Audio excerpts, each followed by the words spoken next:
The phone buzzed persistently against the marble countertop, its vibration echoing through Victoria Sterling's pristine Manhattan penthouse kitchen, like a warning she couldn't yet understand. She glanced at the device while measuring coffee beans, noting it wasn't her usual morning call from Richard. "Victoria, darling, pack light for Aspen. Just the essentials and that red dress I love," came her husband's familiar voice from the speaker she'd accidentally activated. At 52, Victoria had perfected the art of moving through their morning routine with practiced efficiency. 20 years of marriage to tech mogul Richard Sterling had taught her the rhythm of his schedules, his preferences, his habits. The coffee maker hissed to life while the morning news murmured from the wall-mounted television, creating the soundtrack of their wealthy, ordered life. Victoria's slight southern accent, a remnant from her Georgia roots, softened her words as she called back toward the phone. "The Armani or the Versace?" But Richard's voice continued, not responding to her question. "I can't wait to have you to myself for the weekend. No interruptions, no pretending." Victoria's hand stilled on the coffee maker. Richard was supposed to be in his study, preparing for his morning video conference with the Tokyo office. She looked toward the hallway, confused. "Richard," she called, but his voice kept coming from the phone. "I know, sweetheart. Just a few more months and this charade will be over. I promise you, Amanda, everything will work out exactly as we planned." The coffee cup slipped from Victoria's fingers, shattering against the marble floor in an explosion of white porcelain and dark liquid. Amanda. Richard had said Amanda. Victoria's world tilted as she realized what had happened.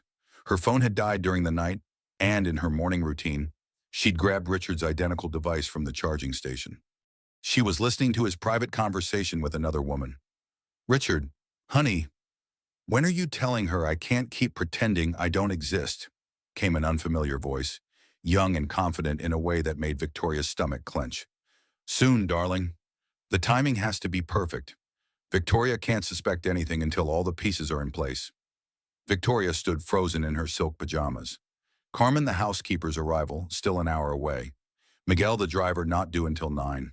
She was completely alone with this devastating revelation crackling through the speaker of her millionaire husband's phone. "You promised me the Hamptons house," the young woman continued.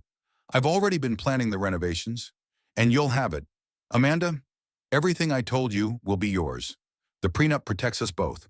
Remember, if she files for divorce without cause, she gets almost nothing. But if I can prove she's been unfaithful or is psychologically unstable, I keep everything." Victoria's legs gave way, and she sank onto one of the leather bar stools that surrounded their kitchen island. Richard's voice continued, each word driving deeper into her chest like a blade. "I've been documenting her behavior, making notes about her mood swings, her spending, her drinking. My lawyers are confident we can paint a picture of an unstable woman who's been living off my success for 2 decades. The young woman laughed, a sound like breaking glass. "Poor Victoria. She has no idea what's coming. None at all. She's been sleepwalking through our marriage for years. This will be the kindest thing I've ever done for her. Honestly, she'll finally have to stand on her own feet." Victoria's hand trembled as she reached for the phone, her finger hovering over the end call button. Part of her wanted to keep listening, to learn every detail of their betrayal. Another part wanted to throw the device against the wall and watch it shatter like her 20-year marriage. "I have to go. Amanda, she'll be wondering where I am. I love you, Richard. I love you too, sweetheart. Just remember, 18 more months and this will all be over." The call ended, leaving Victoria in the silence of her kitchen, surrounded by the debris of her broken coffee cup and her shattered life. She looked around at the space she'd designed herself, every detail reflecting her taste, her vision, the Italian marble countertops, the custom cabinetry, the professional-grade appliances they'd purchased when Richard's second company sold for $50 million. She thought about the prenup Richard's lawyer had insisted they sign before their wedding. At the time, Richard had presented it as protection for both of them. If either party commits adultery, she remembered the lawyer saying, the innocent spouse receives 100% of marital assets. Richard had claimed it would prevent either of them from ever being tempted to stray. Knowing the financial consequences would be devastating. Now she understood the real strategy. Richard had been planning this divorce for months, maybe years. carefully documenting anything he could use against her while conducting his own affair. The prenup he'd insisted would protect their marriage was actually designed to destroy her. Victoria's phone buzzed with a text from Sarah Chen, her best friend since college. "Lunch today at Daniel, I have news about the gallery opening." Victoria stared at the message, wondering how she could possibly sit through lunch and pretend her world hadn't just collapsed. But she needed to think, to plan, and most importantly, to keep Richard from suspecting she knew anything. She typed back carefully, "Looking forward to it. See you at 1." Then she knelt on the marble floor and began picking up the pieces of broken porcelain, each fragment sharp enough to draw blood if she wasn't careful. Just like the pieces of her marriage, she realized. She'd been handling them carelessly for far too long. From the hallway came the sound of Richard's footsteps, his voice calling cheerfully, "Victoria, is everything all right? I thought I heard something break." Victoria arranged her face into the expression of mild annoyance she'd perfected over 2 decades of marriage. "Just a coffee cup. I'm getting clumsy in my old age." Richard appeared in the kitchen doorway, his silver hair perfectly styled, his designer shirt crisp and expensive. At 55, he maintained the confident bearing that had attracted her when they'd met at a tech conference in San Francisco. She'd been building her interior design firm then, young and ambitious and foolishly in love. "You're not old, darling," he said, checking his watch. "You're seasoned. Like a fine wine." The same words he'd probably used on Amanda, Victoria thought. She wondered how many women had heard Richard's practiced charm, his calculated compliments. "I'll have Carmen clean this up when she arrives," Victoria said, standing and brushing off her hands. "How was your call with Tokyo?" "Productive," Richard lied smoothly. "I need to pack for Chicago tomorrow. Another client emergency." Victoria nodded, already wondering if Amanda would be joining him in Chicago, or if this was simply another weekend getaway disguised as business. 20 years of marriage, and she'd never questioned his travel schedule, his long hours, his frequent conferences. "I'll have your suits pressed," she said automatically. Richard kissed her cheek, the same perfunctory gesture he'd been giving her for months. Up close, she could smell an unfamiliar perfume on his collar, something floral and young and completely unlike anything she wore. "You're wonderful, Victoria. I don't know what I'd do without you." The words hung in the kitchen air like poison as Richard disappeared back down the hallway. Victoria knew exactly what he planned to do without her. She'd heard every detail of his strategy, every lie he'd prepared, every piece of the trap he'd been setting. But Richard Sterling had made one crucial mistake. The prenup he'd designed to destroy her would work both ways. If Victoria could prove he was the one committing adultery, she would be entitled to everything, every asset, every investment, every dollar of the fortune they'd built together. Victoria smiled for the first time in weeks as she swept the last fragments of porcelain into her palm. Richard thought she'd been sleepwalking through their marriage, but he was about to discover that she'd simply been resting. Now it was time to wake up. Daniel Restaurant buzzed with the familiar energy of Manhattan's elite, crystal glasses catching the afternoon light as Victoria Sterling sat across from her best friend Sarah Chen at their usual corner table. The maitre d' had greeted Victoria with the deference reserved for regular customers, who tipped well and never caused scenes. "You look pale," Sarah said, reaching across the white tablecloth to touch Victoria's hand. "Actually, you look like hell. What's wrong?" Victoria forced the smile she'd been practicing in the taxi. "Just tired. Richard's been traveling so much lately." "Bull," Sarah replied, her dark eyes narrowing with the intensity that had made her a successful art gallery owner. "I've known you since college, Victoria. You get that same look when you're hiding something. Remember when you found out about Professor Martinez's wife?" The reference to their shared past made Victoria's carefully constructed composure crack slightly. Sarah had been there through every major crisis of Victoria's life, from failed relationships to family deaths to business struggles. She was the one person who might actually understand the magnitude of what Victoria had discovered. "Sarah," Victoria began, then stopped. The words felt too dangerous to speak aloud, as if saying them would make Richard's betrayal more real. A waiter appeared with their usual orders. Salmon for Victoria, who'd barely eaten in the 3 days since overhearing Richard's phone call. Caesar salad for Sarah, who maintained her gallery owner's figure with religious discipline. "Is it Richard?" Sarah asked quietly once they were alone again. Victoria's southern accent thickened when she was emotional, and she heard it creeping into her voice as she replied, "Do you ever wonder what would happen if everything you built your life on turned out to be a lie?" Sarah set down her fork, her expression shifting from concern to alarm. "Victoria, that's not an abstract question. What happened?" Victoria looked around the restaurant, noting the other women their age lunching together, discussing children and grandchildren and vacation homes, women who seemed secure in their marriages, their lives, their futures. Had she looked that confident just a week ago? "I overheard a conversation," Victoria said finally. "Richard thinks I don't know, but I know everything. Everything about what? About Amanda, about his plan to divorce me, about how he's been documenting my behavior to make me look unstable." The words tumbled out in a rush, her voice barely above a whisper. Sarah's face went through a series of expressions: shock, anger, then something that looked almost like relief. "I was wondering when you'd figure it out." Victoria's fork clattered against her plate. "You knew I suspected," Sarah said carefully. "Last month at the Morrison Gallery opening, I saw Richard with a young blonde woman. They were very close. When I mentioned it to you, you said he was probably just networking." Victoria remembered that conversation, remembered dismissing Sarah's concern with the confidence of a woman who trusted her husband completely. "Why didn't you tell me?" "Because you weren't ready to hear it, and because I hoped I was wrong." Sarah's voice softened. "Tell me exactly what you heard." Victoria recounted the phone conversation, watching Sarah's expression grow darker with each revelation. When she finished, Sarah was quiet for a long moment, absently stirring her untouched coffee. "The prenup," Sarah said finally. "I remember when you signed it, you were so happy that Richard wanted to protect both of you from temptation." 20 years ago, I thought it was romantic," Victoria said bitterly. "A promise that we'd always be faithful to each other." "What exactly does it say?" Victoria closed her eyes, reciting the words that had once seemed like a declaration of love. "If either party commits adultery, the innocent spouse receives 100% of marital assets." Sarah's eyebrows rose. 100%?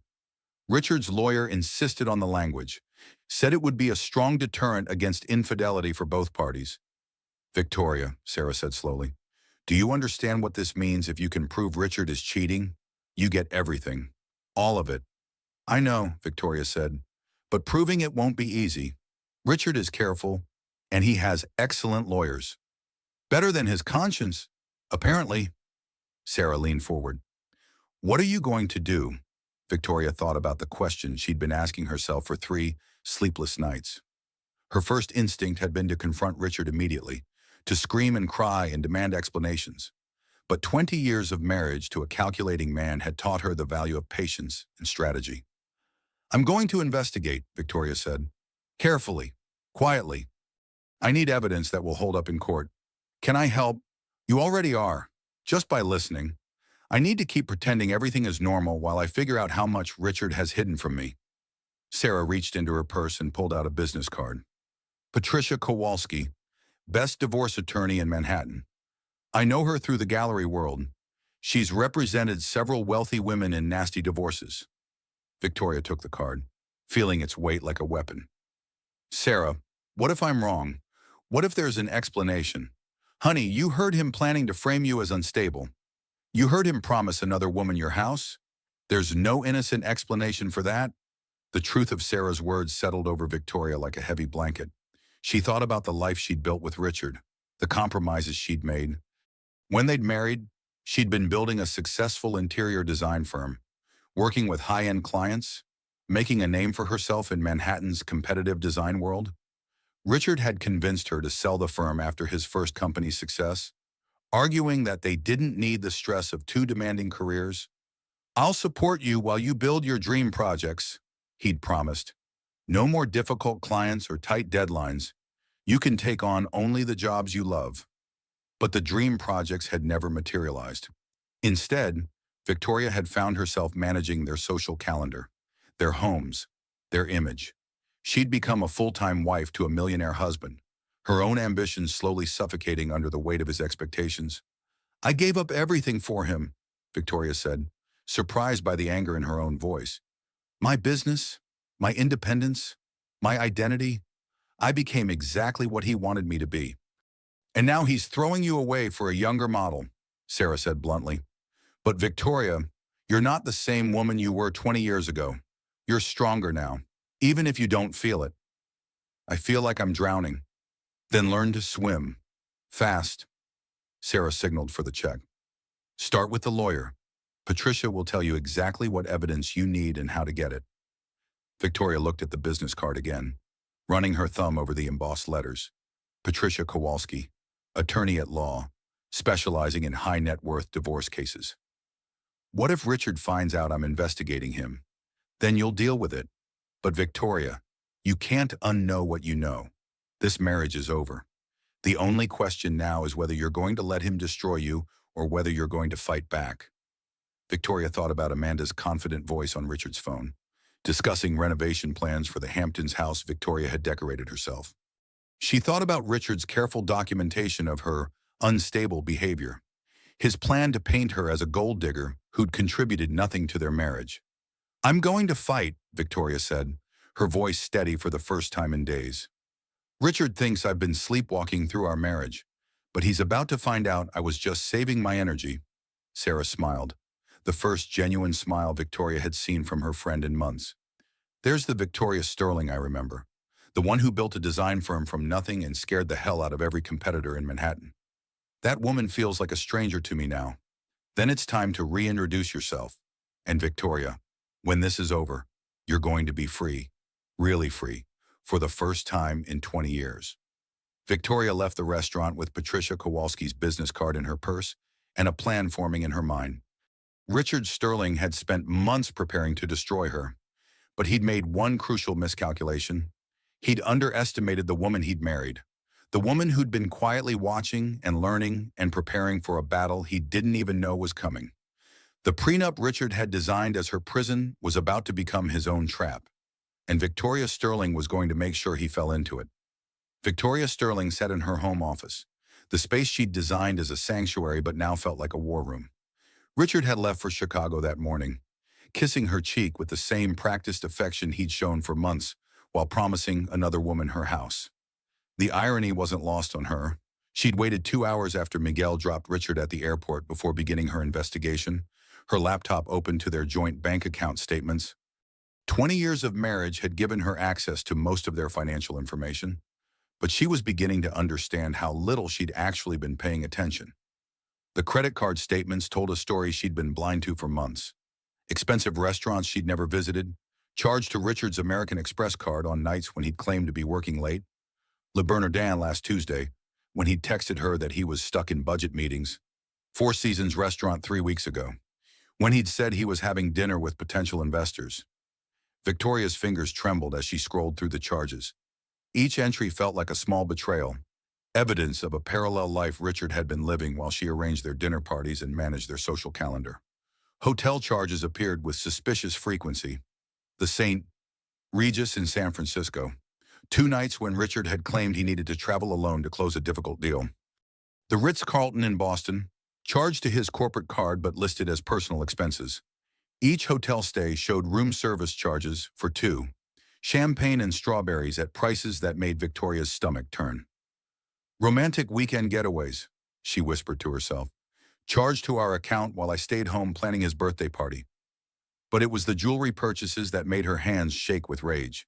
Tiffany charges appearing monthly, always for amounts that wouldn't trigger her attention, but collectively representing thousands of dollars. 2 identical diamond tennis bracelets purchased in March, one of which she'd never received. Matching earrings from Harry Winston, bought the same week Richard had told her they needed to be more careful with their spending. Victoria thought about her own jewelry box, filled with pieces Richard had given her over the years. How many of those gifts had he also purchased for Amanda? How many romantic gestures had been duplicated, mass-produced like their marriage had become? She opened their home computer's browser history, something she'd never thought to check in 20 years of marriage. Richard was usually careful about deleting his tracks, but he'd grown careless in recent weeks, probably confident that his trusting wife would never think to investigate. The searches made her nauseous. Best Divorce Lawyers Manhattan. How to Prove Spouse is Mentally Unstable. Prenup Enforcement, New York State. Asset Protection During Divorce Proceedings. Richard had been researching divorce law for 6 months, learning how to destroy her while she'd been planning their anniversary party. Victoria clicked deeper into the browser history, finding searches that revealed the scope of his deception. Offshore banking Cayman Islands. How to hide assets from divorce court. Private investigator hire Manhattan. Durham, her millionaire husband had been planning this betrayal with the same methodical approach he brought to his business deals. Every detail calculated, every contingency planned, every possible weakness in her position identified and exploited. She found saved documents in a folder labeled Legal Research, hidden deep in Richard's business files. Her hands shook as she opened them, reading Richard's own notes about her behavior, her habits, her vulnerabilities. Victoria drinks 2 glasses of wine most evenings, sometimes 3 on weekends. Could suggest alcohol dependency. Victoria spends excessively on clothing and home decoration. Last month's spending included $3,000 at Bergdorf Goodman for items she claims she needed for social functions. Victoria has become increasingly isolated from friends outside our social circle. Displays signs of depression and anxiety, possibly requiring psychological evaluation. Each entry was dated and detailed, a careful construction of evidence designed to paint her as an unstable gold digger. Victoria realized that every conversation, every dinner party, every social interaction had been an opportunity for Richard to gather ammunition against her. But Richard's thoroughness would also be his downfall. In documenting her behavior, he'd also documented his own absences, his unexplained trips, his changing patterns. Victoria began making her own notes, cross-referencing his business meetings with the credit card charges and hotel receipts. The pattern became clear. Richard had been conducting his affairs systematically, using his business travel as cover while building a case against Victoria's character. But he'd also left a trail of evidence that a competent attorney could use to prove his adultery. Victoria opened Richard's backup phone account, something she'd helped him set up years ago for international travel. He'd never changed the password, probably forgetting she had access. Her breath caught as months of text messages to Amanda loaded on the screen. Can't wait to see you in San Francisco. My love. Book the usual suite at the St. Regis. Victoria suspects nothing. She's too busy planning dinner parties to notice I'm planning our future. Just 18 more months until I can leave her. Then we'll have everything we've dreamed of. Amanda, you're getting half of everything I've built. The prenup ensures she gets almost nothing if I can prove she's unfit. Victoria read message after message, each one revealing new depths of Richard's betrayal. Amanda wasn't just his mistress. She was his accomplice in a calculated plan to steal Victoria's life. The photographs were the worst part. Richard and Amanda in Aspen, wearing matching ski outfits Victoria had helped him select. Amanda wearing the diamond tennis bracelet Victoria had never received. Richard's arm around Amanda's waist at restaurants Victoria recognized, places they'd gone together for anniversaries and special occasions. In one photo, Amanda was wearing Victoria's own cashmere coat, the one that had mysteriously disappeared from her closet 6 months ago. Richard had claimed the cleaning service must have lost it, had even offered to file an insurance claim. Now Victoria understood where it had gone. Her phone buzzed with a text from Richard. Chicago meeting's running late. Don't wait up. Love you. Victoria looked at the timestamp, then checked his credit card account. He'd charged dinner at Gibson's Bar and Steakhouse 20 minutes ago, but not a business dinner. The receipt showed champagne, oysters, and 2 entrees. Richard was dining with Amanda while texting lies to his wife. Victoria's anger crystallized into something cold and focused. Richard thought she was naive, trusting, and dependent. He'd built his entire strategy around her supposed weaknesses, never considering that those same qualities might make her dangerous when properly motivated. She began printing everything: bank statements, credit card charges, hotel receipts, text messages, photographs. Each page represented another piece of evidence in what would become Richard's destruction. He documented her life to use against her. Now she would document his betrayal to use against him. The backup phone buzzed with a new message from Amanda. Richard, honey, I found the perfect dress for the charity gala. It's the same designer Victoria always wears, but I look better in it. Victoria smiled grimly as she screenshot the message. Amanda's arrogance would be another weapon in her arsenal. Every boast, every insult, every casual cruelty was being preserved as evidence of their affair. By midnight, Victoria had assembled a comprehensive file of Richard's infidelity, financial evidence, digital communications, travel records, and photographic proof of his relationship with Amanda. But she knew it wasn't enough yet. She needed more, and she needed professional help to ensure her evidence would hold up in court. Tomorrow, she would call Patricia Kowalski. Tonight, she would continue playing the role of the trusting wife, the woman Richard thought he could easily discard. But inside, Victoria Sterling was transforming from victim to predator, and her prey had no idea he was being hunted. She closed the laptop and went upstairs to the bedroom she'd shared with Richard for 20 years. The room where he'd held her and promised to love her forever while planning to destroy her. For the first time in months, Victoria fell asleep easily, dreaming of justice and freedom and a future where Richard Sterling's lies could never touch her again. Victoria Sterling woke to the sound of rain against her bedroom windows and the buzz of Richard's backup phone, which she'd hidden in her nightstand drawer. She'd been monitoring his communications for a week now, building her case one lie at a time, but nothing had prepared her for the messages waiting when she opened the device. The text thread with Amanda revealed a level of planning that made Victoria's blood run cold. These weren't just the passionate exchanges of an affair. They were the detailed communications of two people plotting to steal her life. "Richard, darling," Amanda had written at midnight, "I've been thinking about our timeline. Are you sure 18 months isn't too long? I'm tired of hiding." Richard's response, sent from his Chicago hotel room while Victoria slept alone in Manhattan, was even worse.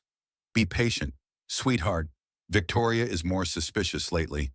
I need more time to document her instability. The prenup requires ironclad proof of her unfitness. Anna, what if she finds out about us?"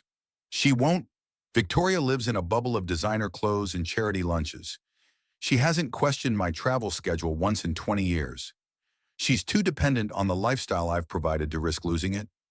Victoria's hands shook as she read Richard's casual dismissal of her intelligence, his confidence that she would never threaten his plans. The man she'd loved for 2 decades saw her as nothing more than an obstacle to be removed.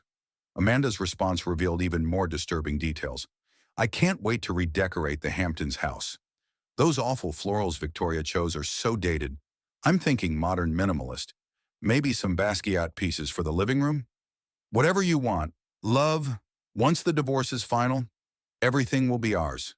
The prenup ensures she gets almost nothing if I can prove adultery or mental instability on her part.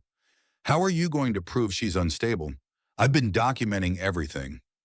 Her drinking, her spending, her isolation from friends. My attorney thinks we can build a strong case that she's suffering from depression and possibly alcohol dependency. Combined with evidence of her affair, it should be enough." Victoria's breath caught. Richard was planning to frame her for infidelity while conducting his own affair with Amanda. The sheer audacity of his strategy was breathtaking. "What affair?" Amanda had asked. "Victoria doesn't seem the type."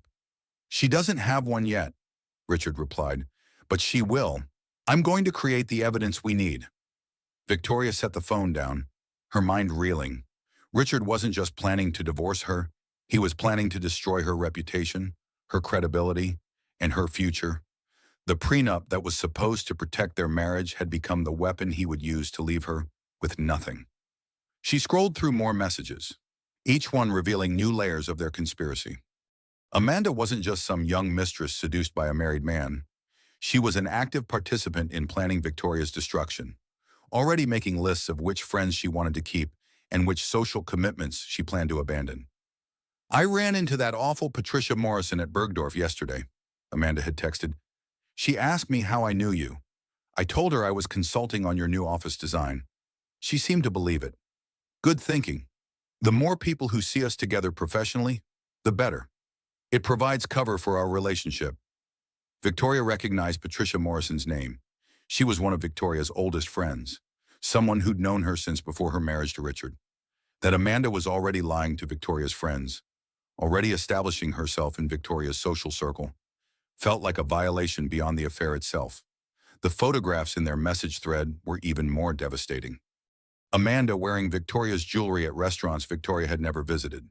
Amanda lounging by pools at resorts Richard claimed to visit for business conferences. Amanda in the passenger seat of Richard's Tesla, wearing the diamond earrings he'd given Victoria for their 15th anniversary. One photo made Victoria's stomach lurch.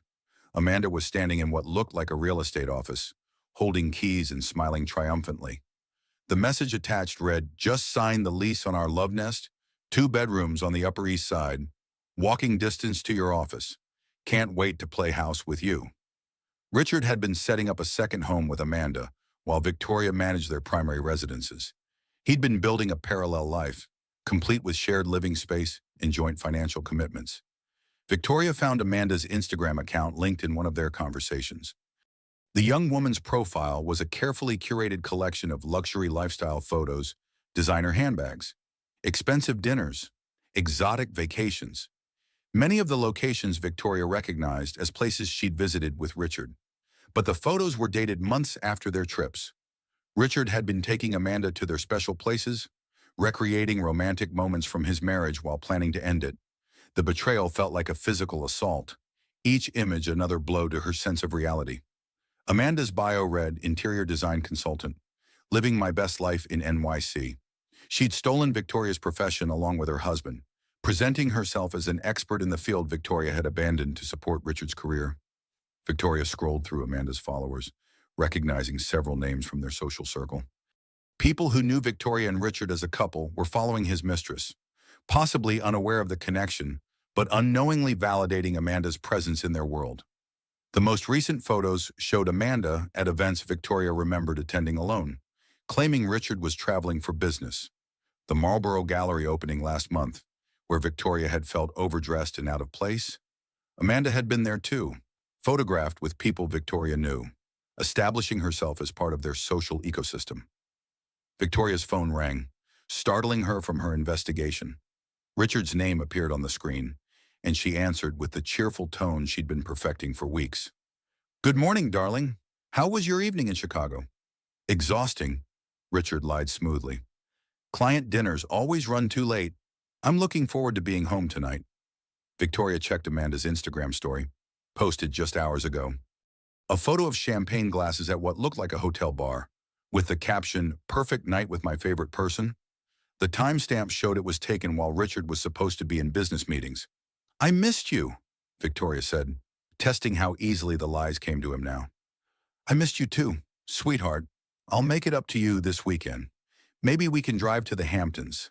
Just the two of us." Victoria almost laughed at the suggestion. Richard probably wanted to show Amanda the house again. Let her make more plans for redecorating while Victoria played the unknowing wife. But instead of anger, Victoria felt something like relief. Every lie Richard told her was another piece of evidence for her divorce attorney. "That sounds wonderful," Victoria replied. "I'll have Carmen pack our bags." After ending the call, Victoria returned to Richard's backup phone. A new message from Amanda had appeared while she was talking to her husband. "Can't wait to see you tonight. I bought something special to wear. Or rather, something special not to wear." Victoria took a screenshot of the message, adding it to her growing collection of evidence. Richard's flight wasn't scheduled to land for 6 hours, but apparently Amanda was planning a reunion that had nothing to do with business travel. She opened her laptop and began researching Amanda herself, using the same investigative skills she'd developed as a business owner 20 years ago.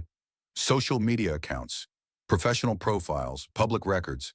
The young woman Richard was planning to destroy his marriage for wasn't quite what she appeared to be. Amanda Chen was 28 years old, originally from Los Angeles, with a bachelor's degree from a mediocre design school and no significant work experience before joining Richard's company as an interior design consultant 18 months ago.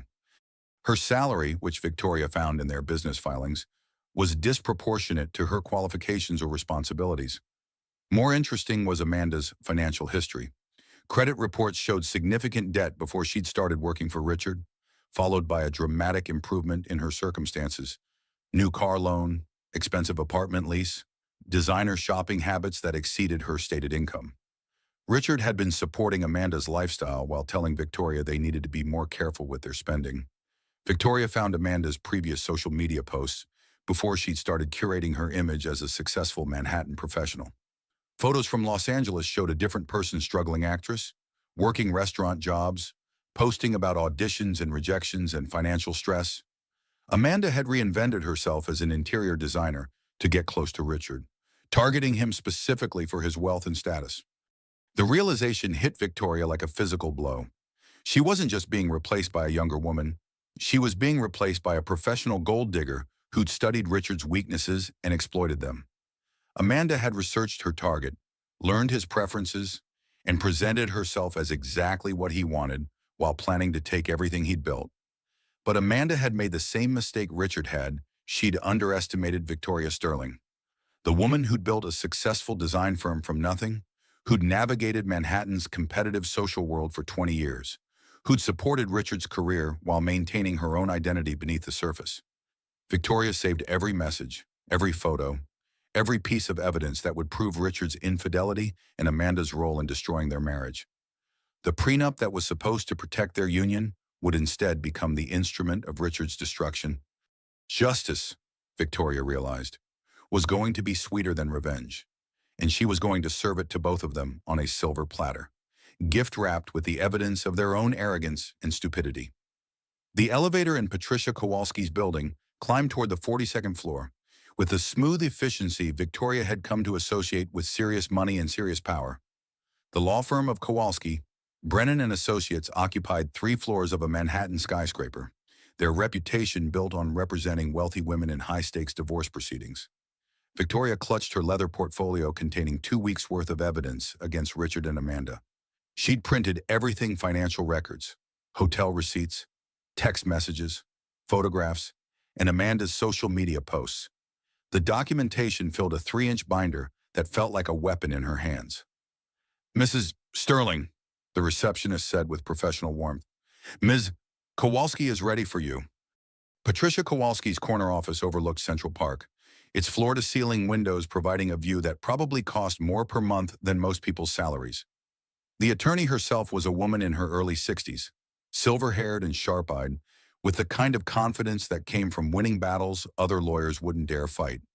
"Sarah Chen speaks very highly of you," Patricia said, gesturing for Victoria to sit in one of the leather chairs facing her massive mahogany desk.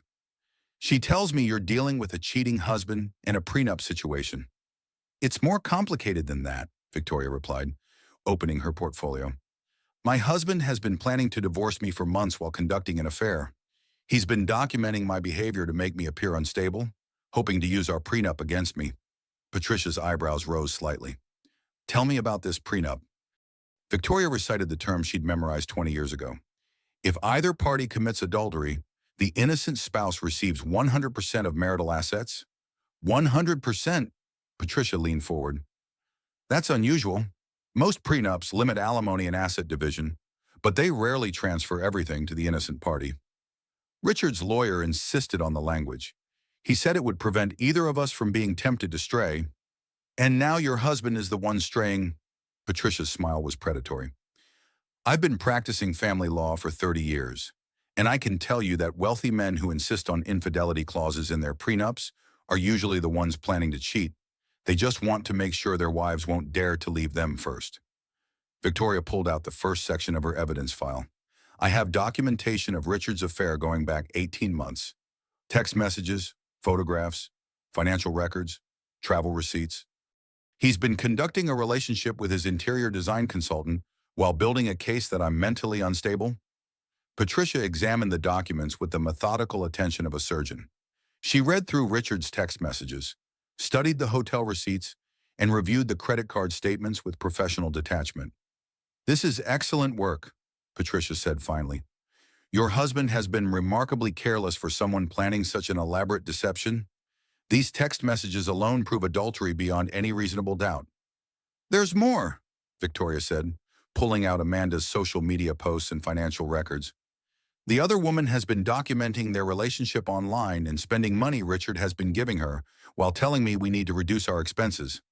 Patricia studied Amanda's Instagram account, noting the expensive dinners, designer clothes, and luxury vacations that exceeded the young woman's stated income.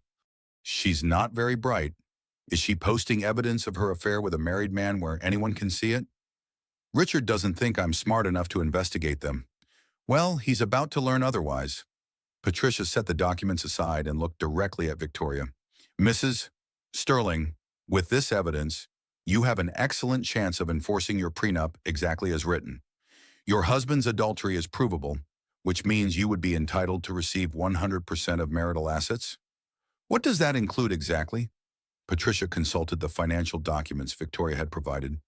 Based on these records, your husband's assets include approximately $12 million in various accounts: your Manhattan penthouse, the Hamptons house, his Tesla, a portfolio of investments, and his shares in 2 technology companies.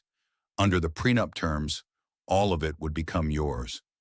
Victoria felt a wave of satisfaction that surprised her with its intensity. Richard thinks the prenup protects him. He's been telling Amanda she'll get half of everything. He's wrong on both counts. The prenup protects the innocent spouse, which is you, and his mistress has no legal claim to marital assets. Patricia paused, studying Victoria's face. Are you prepared for what this process will involve? Your husband won't give up $12 million without a fight. What kind of fight? He'll challenge your evidence, claim the affair never happened, possibly argue that you're the one who's been unfaithful. Wealthy men facing financial ruin become very creative in their desperation. Victoria thought about Richard's plan to frame her for infidelity, his documentation of her supposed mental instability. He's already planning to claim I'm unstable and unfaithful. I have evidence of his strategy. Then we'll be ready for him. Patricia's confidence was reassuring. Mrs. Sterling, I've represented many women in situations similar to yours. 50-something women who discover their husband's affairs and realize they've been living with strangers. Some of them fall apart under the pressure. Others find strength they never knew they had. Which kind do you think I am? The kind who spent 2 weeks building an airtight case against a man who thought she was too naive to notice his betrayal? The kind who documented every lie while playing the perfect wife? You're stronger than you realize. Victoria felt something shift inside her chest, a loosening of fear she'd been carrying since overhearing Richard's phone call. What happens next? We continue gathering evidence while preparing our case. I want to hire a private investigator to document your husband's current activities and verify the information you've provided. We'll also need forensic accountants to examine his financial records for hidden assets. Hidden assets. Patricia pointed to several entries in Richard's bank statements. These transfers to offshore accounts concern me. Men like your husband often try to hide money before filing for divorce. If he's been moving assets to accounts you don't know about, we need to find them before he can claim they don't exist. The thought that Richard might be stealing from their joint assets while planning to leave her with nothing made Victoria's anger flare again.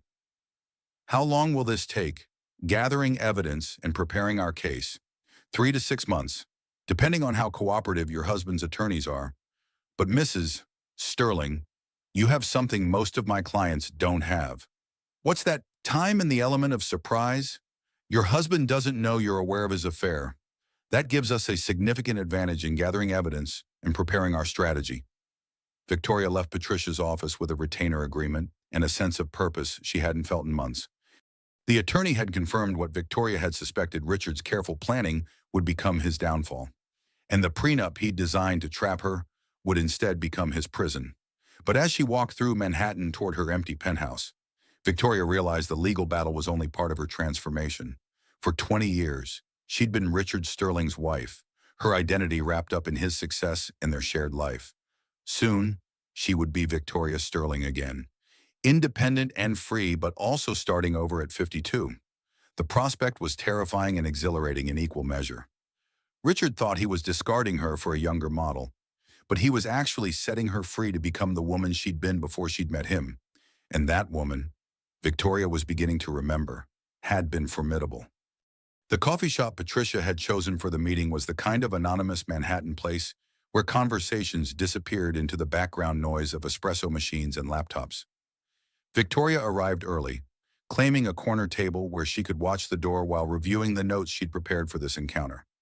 Jake Morrison appeared precisely on time, a man in his early 50s with the kind of weathered face that suggested he'd seen enough human nature to surprise him anymore. He wore a simple gray suit and carried a leather messenger bag that looked like it had survived multiple investigations. Mrs. Sterling, he said, extending a hand as he approached her table. Patricia Kowalski speaks very highly of you. Victoria shook his hand. noting the firm grip and direct eye contact. She says you're the best private investigator in Manhattan for this kind of case. I've been tracking cheating spouses for 15 years, Jake replied, settling into the chair across from her. Your husband's not as smart as he thinks he is. You've already looked into him. Patricia gave me the basics. Richard Sterling, tech entrepreneur, currently conducting an affair with a woman named Amanda Chen while planning to divorce his wife. What I want to know is what evidence you've already gathered. Victoria pulled out a condensed version of her evidence file, watching Jake's expression as he reviewed the text messages, financial records, and photographs. His face remained neutral, but she caught his slight nod of approval as he examined her documentation. This is thorough work, Jake said finally. You've proven the affair beyond any reasonable doubt. What do you need from me? Patricia thinks Richard may be hiding assets in offshore accounts. I also want current surveillance to document his activities with Amanda. If this goes to court, I want evidence that can't be challenged. Jake made notes on a small pad, his handwriting surprisingly neat for a man with such rough hands. Hidden assets are common in high-net-worth divorces. Men like your husband usually start moving money months before filing divorce papers.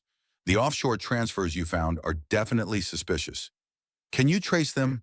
With the right forensic accountant? Yes, but Mrs. Sterling, I need to ask you something, and I want you to be completely honest with me. Victoria tensed. What?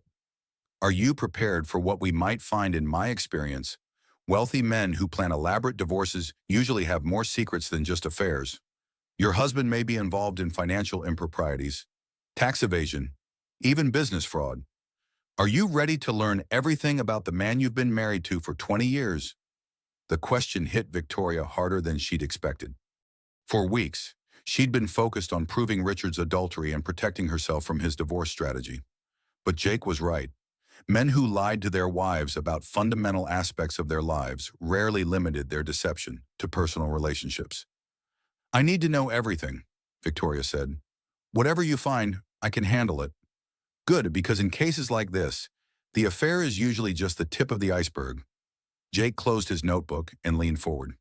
I'm going to put your husband under surveillance starting tomorrow. I'll document his meetings with Amanda, verify the locations you've identified, and look for any activities you might not be aware of. What kind of activities? Other women, for starters. Men who cheat with colleagues often have multiple affairs, business meetings that aren't really business meetings, financial transactions that don't match his stated income or known assets. Victoria's stomach clenched at the thought that Amanda might not be Richard's only affair, that the betrayal she discovered could be even deeper than she'd imagined. I also want to investigate Amanda Chen more thoroughly, Jake continued. Her background, her finances, her previous relationships. Women who target wealthy married men often have patterns of behavior that can be useful in court. You think she's done this before? Young woman with no significant work experience suddenly employed as a highly paid consultant by a tech company. She either has extraordinary qualifications no one else has noticed, or she has other skills that aren't listed on her resume. Jake's cynicism was oddly comforting. Victoria had been feeling like a fool for not noticing Richard's affair sooner, but Jake treated the situation as routine. Another case of wealthy man's midlife crisis that could be solved with proper documentation and legal strategy. There's something else, Jake said, pulling out a small recording device. Patricia mentioned that your husband has been documenting your behavior to build a case that you're unstable. I want to turn that strategy against him. How? We're going to record him. Not illegally, nothing that can't be used in court. But if he's planning to claim you're mentally unstable while conducting an affair with a woman half his age, we want documentation of his actual behavior and state of mind. Victoria thought about the possibilities. Richard talks in his sleep sometimes, especially when he's been drinking. He said things about Amanda, about their plans. Perfect. A recording device in your bedroom could capture incriminating statements he makes unconsciously. In New York, you have the right to record conversations in your own home. The idea of turning their bedroom into a surveillance site felt like a violation, but Victoria realized their marriage had already been violated beyond repair. Richard had destroyed their intimacy when he'd started planning her destruction. Now she would use his own tactics against him. What about his office? He has business meetings there. Phone calls about their relationship.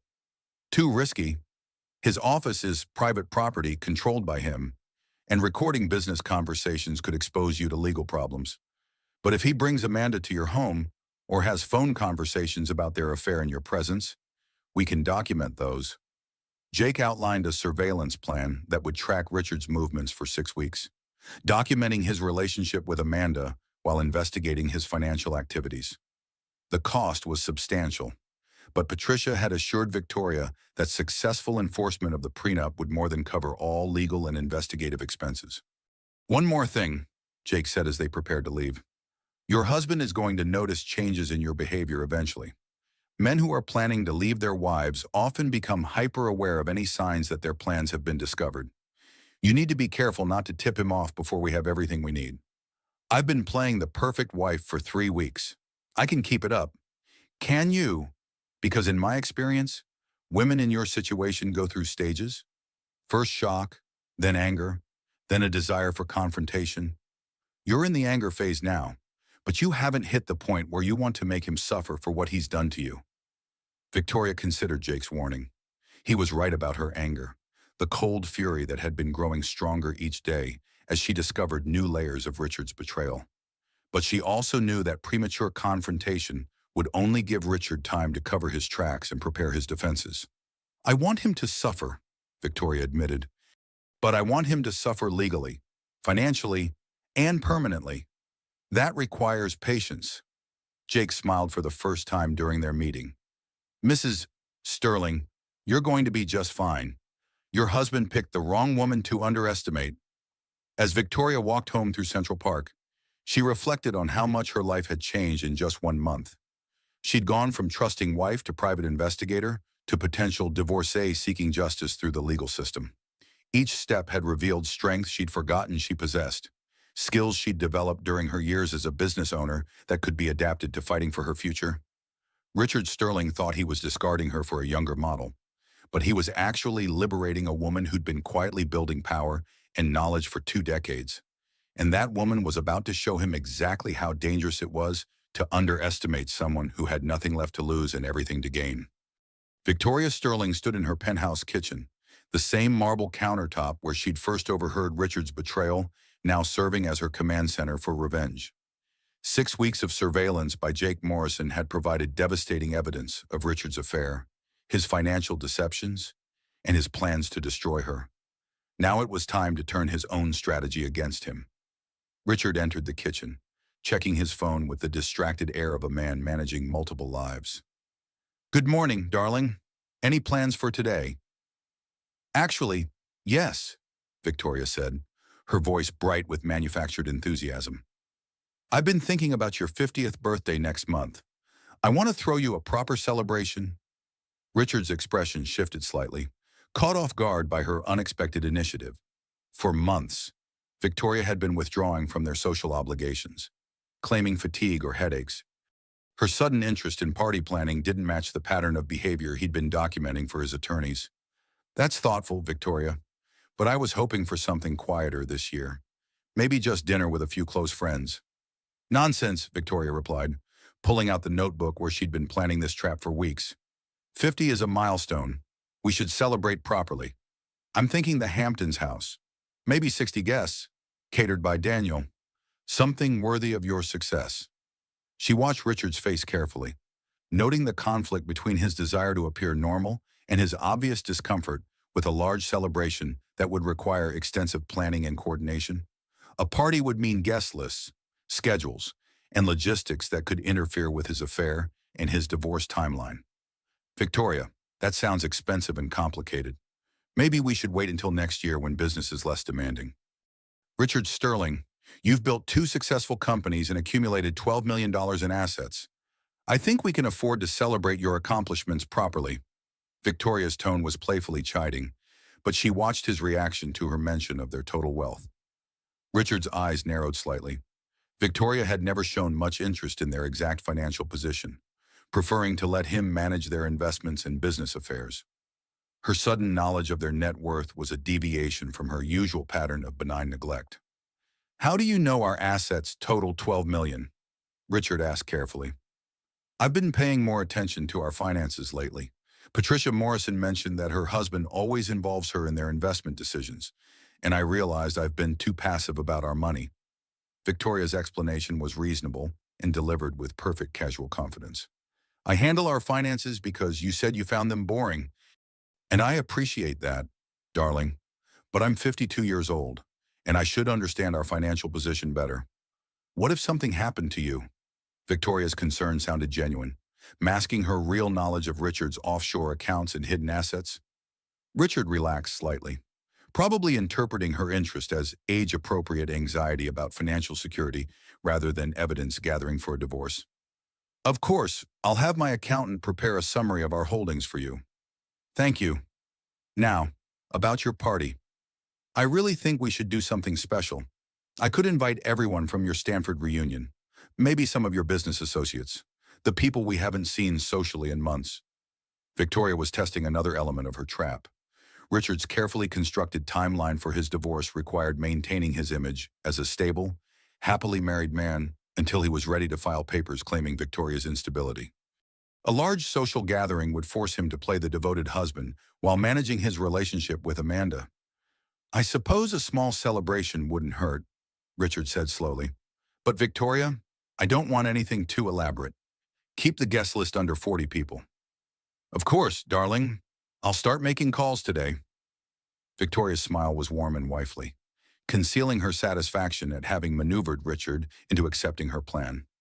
After Richard left for his office, Victoria opened her laptop and began executing the real purpose of her party planning. She wasn't actually organizing a birthday celebration. She was creating opportunities to contact everyone in Richard's professional and personal network while establishing herself as the loving, devoted wife he would soon claim had been mentally unstable for months. Her first call was to James Mitchell, Richard's business partner and oldest friend. James, it's Victoria.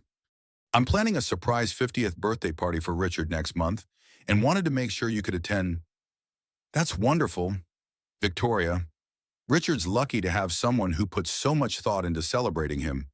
Well, after 20 years of marriage, I want to show him how much I appreciate everything he's built for us.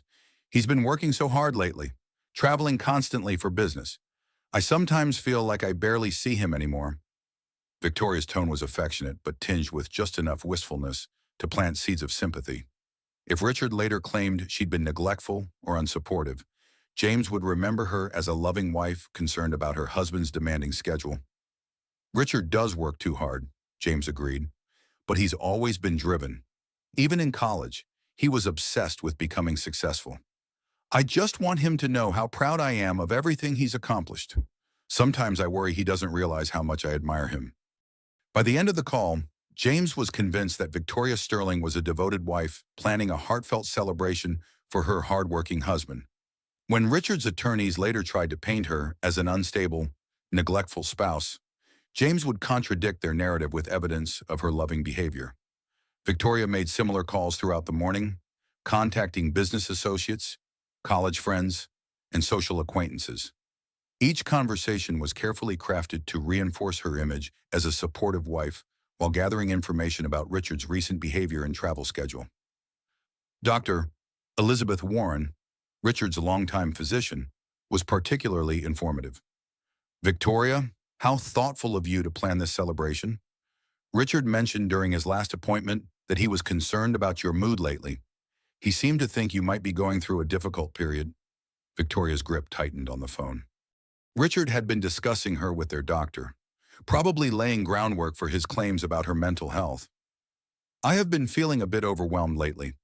Richard travels so much for business, and I sometimes feel lonely rattling around in that big penthouse by myself. That's perfectly understandable. Many women your age experience mood changes, especially when their routines are disrupted by their spouse's work demands. Have you considered talking to someone about your feelings? I probably should. Do you have any recommendations for therapists who specialize in helping women adjust to midlife changes? Victoria's request sounded natural and healthy, not the behavior of someone suffering from mental instability. If Richard later claimed she'd been refusing treatment for psychological problems, Dr. Warren would remember her proactive approach to addressing her concerns. But the most important call came from Patricia Morrison, the friend Amanda had lied to about her relationship with Richard. Victoria, darling, of course I'll attend Richard's party. I was just thinking about you yesterday when I ran into that young woman who said she was working on your office design. My office design? Victoria's pulse quickened. I'm not redesigning my office. That's what I thought. She seemed confused when I mentioned it, claimed she was consulting on multiple projects for Richard's company. Very pretty girl, probably late 20s, blonde hair, expensive clothes. Did she give you her name? Amanda something, Chen. I think she seemed eager to establish that she knew you and Richard well. Mentioned several personal details about your life that seemed oddly specific for someone who was just working on your office. Victoria's trap was working better than she'd hoped. Amanda's lies were already creating inconsistencies that observant friends had noticed. When the divorce proceedings began, Patricia Morrison would be able to testify that Amanda had been misrepresenting her relationship with the Sterling family months before Richard claimed the affair had begun. That's strange. I'll have to ask Richard about it. Maybe there was some miscommunication about her role in the company. I'm sure there's a simple explanation.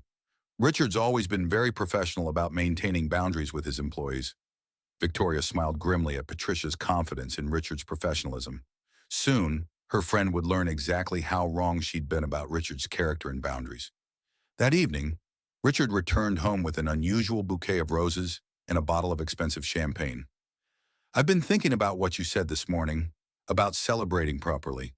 Maybe a party isn't such a bad idea after all.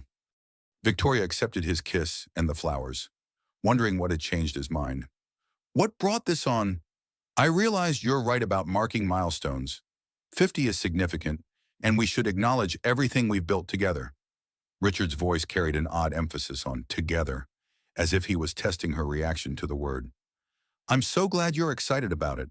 I started making some calls today, and everyone is thrilled to celebrate with us. Who did you call?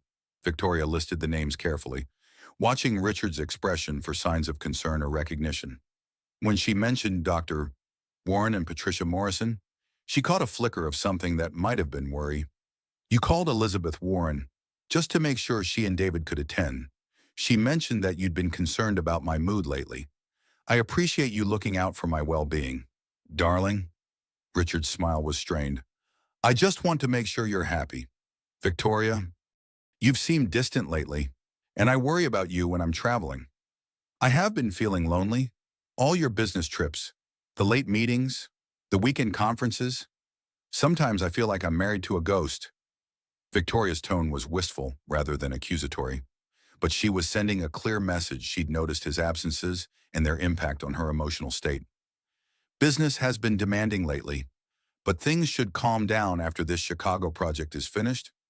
Victoria knew from Jake's surveillance that Richard's Chicago trips had nothing to do with business and everything to do with weekend getaways with Amanda. But she also knew that his lies were being documented, recorded, and added to her ever-growing file of evidence.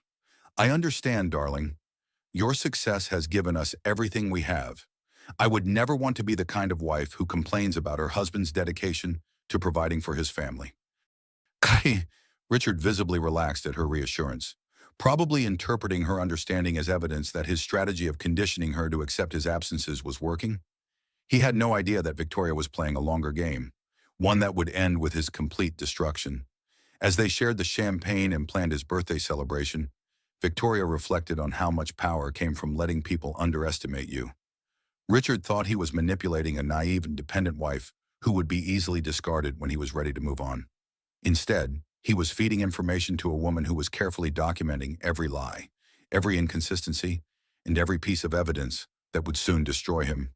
The trap was set, and Richard Sterling was walking into it with the confidence of a man who'd never considered that his victim might fight back. The key card to Richard's Chicago hotel suite felt cold in Victoria's hand as she stood outside room 1215 at the Ritz-Carlton.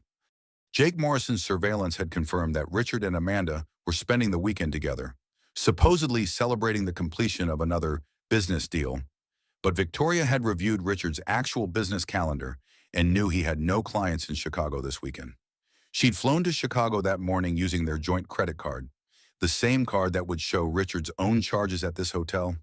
If he questioned her presence, she would claim to be surprising him for their 20th anniversary, which was actually next month. The timing was perfect, romantic enough to seem plausible, early enough to seem spontaneous. Victoria pressed the keycard to the lock, grateful that hotel security still allowed spouses access to rooms registered under joint accounts. The electronic beep seemed unnaturally loud in the carpeted hallway as the door clicked open. "Room service," she called softly, using the cover story she'd prepared in case Amanda was alone in the suite. But both voices that answered from the bedroom confirmed what Jake's surveillance had already documented. Richard and Amanda were together, their conversation carrying the intimate, relaxed tone of lovers who believed they were completely private. "I still can't believe she agreed to throw you a birthday party," Amanda was saying. "After everything you've told me about her mental state, planning a big social event seems like it would be too stressful for her." "Victoria always rises to the occasion when appearances matter," Richard replied. "It's one of the few things she's still good at, playing the perfect wife when people are watching." Victoria moved quietly through the suite's living room, noting the expensive champagne, the scattered clothes, the intimate atmosphere that Richard was financing with their joint assets while planning to claim she was an unfit wife. "When are you going to tell her about us?" Amanda asked. "After her little party. I want the social performance, the perfect hostess routine, all documented for my attorneys. The more normal she appears in public while I'm building my case about her private behavior, the more unstable she'll seem when I reveal the truth about our marriage." Victoria stopped outside the bedroom door, her heart pounding with a mixture of rage and vindication. Richard was confirming everything she suspected about his strategy while providing her with evidence that would destroy him. "I can't wait to see the look on her face when you serve her divorce papers," Amanda said. 20 years of playing house with you, and she never suspected you were planning to leave her? She's not very bright, Amanda. Attractive enough for social functions, competent at managing household staff, but she's never been intellectually curious about anything that matters. She's the perfect traditional wife for a man who doesn't want complications." Victoria's southern accent emerged despite her attempt to control it as she stepped into the bedroom doorway. "Hello, darling. I hope I'm not interrupting anything important." The scene that greeted her was exactly what Jake's surveillance had predicted. Richard and Amanda in hotel robes, sitting on the king-size bed with champagne glasses and what appeared to be wedding magazines spread around them. Amanda's hand was on Richard's chest, her expression intimate and possessive. Richard's champagne glass shattered against the marble floor as Victoria's presence registered. "Victoria, what are you doing here?" "Surprising my husband. Of course. Our 20th anniversary is next month, and I thought a romantic weekend in Chicago would be perfect." Victoria's tone was bright and cheerful, as if she hadn't just discovered her husband with his mistress. Amanda immediately tried to distance herself from Richard, pulling her robe tighter and moving toward the far side of the bed. "Mrs. Sterling, this isn't what it looks like. Really, because it looks like my husband is sharing a hotel suite with a woman half his age while telling me he's here on business?" Victoria's voice remained pleasant, conversational, but her eyes were calculating as she noted every detail of the scene. "Amanda is here for the client meetings," Richard said desperately. "She's been consulting on the design aspects of the Chicago project." Victoria walked further into the room, casually examining the wedding magazines scattered across the bed. "These must be very specialized business publications. Chicago wedding venues. Planning your dream ceremony. Honeymoon destinations for the modern couple. Fascinating reading for a business meeting." "Those are mine," Amanda said quickly. "I'm getting married soon, and I brought them to read during downtime between meetings." "How wonderful. Who's the lucky man?" Victoria's question was delivered with perfect social grace, as if she was making polite conversation at a cocktail party. Amanda's hesitation was telling. She glanced at Richard, clearly unsure how much of the truth Victoria actually knew and how much she was simply fishing for information. "Someone you wouldn't know," Amanda said finally. "We've been keeping it private." "How romantic. Richard and I kept our engagement private too, didn't we? Darling, though I notice you're wearing what appears to be a diamond tennis bracelet identical to the one Richard gave me for our 15th anniversary. Your fiancé has excellent taste." Victoria's observation hit its mark. Amanda's hand moved unconsciously to the bracelet, and Richard's face went pale as he realized how many details Victoria had noticed. "Coincidence," Richard said weakly. "Lots of men buy similar jewelry for their partners." "Absolutely. In fact, I have the receipt for this particular bracelet at home. Tiffany keeps excellent records. Perhaps we could compare purchase dates to see just how much of a coincidence this really is. The silence that followed Victoria's suggestion was deafening. Richard and Amanda exchanged glances that confirmed their relationship more clearly than any words could have. "Victoria," Richard began, but she held up a hand to stop him. "Before you say anything else, Richard, I want you to know that I've been aware of your relationship with Miss Chen for quite some time. I've also been aware of your plan to divorce me using our prenup, your strategy of documenting my supposed mental instability, and your efforts to hide assets in offshore accounts." Richard's expression shifted from panic to calculation. "Victoria, if you know about Amanda, then you know our marriage has been over for months. We can handle this maturely. Work out a reasonable settlement that protects both of us." "Both of us, Richard. Have you forgotten the terms of our prenup? The agreement you insisted we sign before our wedding? Circumstances have changed. We can negotiate modifications." Victoria smiled, the expression holding no warmth whatsoever. "The prenup specifically states that if either party commits adultery, the innocent spouse receives 100% of marital assets. You drafted those terms yourself. Remember to prevent either of us from being tempted to stray." "Victoria, be reasonable. You can't seriously expect to take everything." "I don't expect to take anything.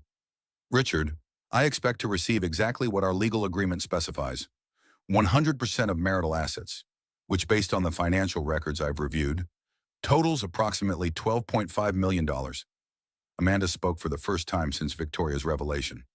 "You can't prove adultery based on finding us in the same hotel room. We could claim this was a business meeting that got out of hand." Victoria turned her attention to the younger woman, her southern politeness intact but her words sharp as surgical instruments. "Miss Chen, I have 18 months of text messages between you and Richard discussing your relationship, your shared living arrangements, and your plans for my house after our divorce. I have photographs of you wearing jewelry Richard purchased for you while telling me we needed to reduce expenses. I have hotel receipts, restaurant charges, and travel records documenting your affair in detail." Amanda's confidence crumbled visibly.